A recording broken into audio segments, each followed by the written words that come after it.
December 1st, 2018.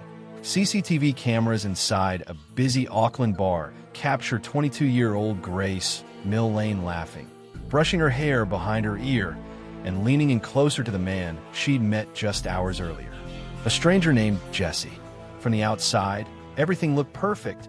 Two young adults talking, smiling, drinking, building a connection. No one watching those screens would ever imagine they'd just recorded the final living images of Grace. Earlier that day, Grace had left her hostel after finishing a long backpacking journey from England. She was excited to celebrate her birthday weekend in New Zealand. Meanwhile, Jesse had been downing beers at a nearby bar, lining the empty bottles in front of him, 4, maybe 5, preparing himself for the date. They met in a public place, the Sky City complex, where crowds of people gave Grace a sense of comfort. She was cautious, but also hopeful. They made their way to a burger bar, then to a Mexican bar, then another spot called the Bluestone Room. For hours, they drank, laughed, and shared stories. At 8:54 p.m., they kissed for the first time, a moment Grace was so excited about that she sent her friends her final message. "It's going really well." We clicked instantly. Within minutes, Jesse went to the bathroom.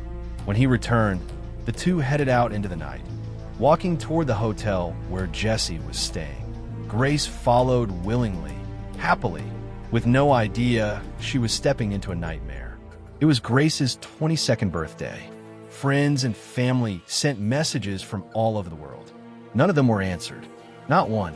While her loved ones worried, CCTV shows Jesse standing inside the hotel elevator alone at 8 a.m., staring at the camera with a strange, uneasy look. If someone didn't know the truth, they might think he was going to get morning coffee for the birthday girl. But inside that room, Grace was already dead. During the night, Jesse had strangled her. And now he had only one mission: get rid of the evidence. At 8:07 a.m., Jesse walks into a store called The Warehouse. Cameras capture him inspecting a large suitcase, checking its width, its depth, measuring silently whether Grace's body would fit. Minutes later, he goes to another store and buys cleaning products. Back at his apartment, he spends hours scrubbing, washing, erasing. At 10:42 a.m., he steps into a taxi and rides to a carnal service. He has a plan, but then comes something no one expected. Jesse went on another Tinder date that same afternoon. The girl he met later reported that he made disturbing comments about hiding a body and how to get rid of evidence. She left immediately, her instincts possibly saving her life. Investigators believe she was meant to be his next victim. At 8:56 p.m., cameras showed Jesse dragging a carpet cleaner through the hotel hallway, 2 bottles of cleaning solution in hand. Half an hour later, he reappears pushing a luggage trolley stacked with bags, including the new suitcase, now impossibly heavy. Inside it was Grace. He loads everything into the rental car and drives off into the dark. For 2 days, Grace's friends and family are left in torment. Her dad, David, flies to New Zealand and stands before reporters with trembling hands, pleading for any information about his daughter. His voice cracks. His eyes are red. He begs for help, but by this point, Jesse has already hidden her. On December 5th, after tracking Grace's movements through CCTV, bank records, and phone locations, police finally identify the man she was last with. They head to his hotel. Jesse sees them the moment they enter the lobby.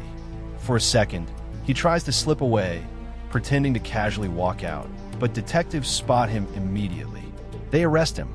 In the interview room, Jesse tries to act innocent. He talks about catfishing, about being careful on first dates, about feeling unsafe.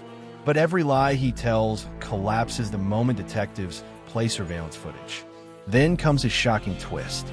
He claims Grace died accidentally during intimacy, what the media would call the 50 Shades of Grey defense. He says she asked for bondage. He says he panicked. He says he fell asleep in the shower.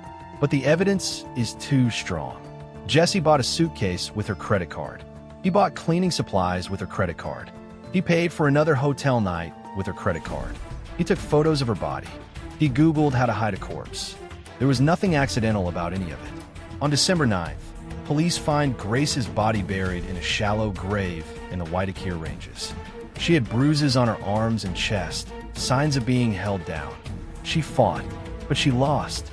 In New Zealand, murder has only one classification: life. The jury didn't take long. Jesse was found guilty. In February 2020, he was sentenced to life in prison with a minimum of 17 years. Later, 2 more women came forward accusing him of assault. He was convicted again, adding 11 more years to his sentence.